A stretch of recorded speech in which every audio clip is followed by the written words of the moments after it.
బడికాడికి పోయి పిల్లనన్న తీసుకురాపో. వీళ్ళడికైతే నువ్వు పోయే. అరే చెప్పిన ప్రతిసారి గట్లనే అంటూ ఎందుకు చెప్పు? మన బిడ్డను మనం తీసుకొచ్చుకోకపోతే ఎవరు తీసుకొస్తారు? ఏందే ఊకే దాన్ని గౌరవం చేస్తా ఉన్నావు? నీకు కానుకున్నా అదే గౌరవాల బిడ్డ, అది ఇంటికి నడుచుకుంటా రాదా?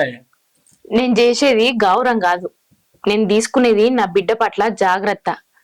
అదే అత్తత్తి అదే ఓతత్తి అని తేలిగ్గా మాట్లాడుతున్నావు. ఇయ్యాల రేపు రోజులు ఎట్లున్నాయి చెప్పు? ఇంటి పక్కోళ్ళని కూడా నమ్మచ్చట్లేదు. ఏ సార్లను గాని ఏ టీచర్లను గాని నమ్మత్తలేదు. వార్తలలో యుత్తలేవా? ఇంతింత రోజు రోజుకు పెద్దదైతాంది పిల్ల.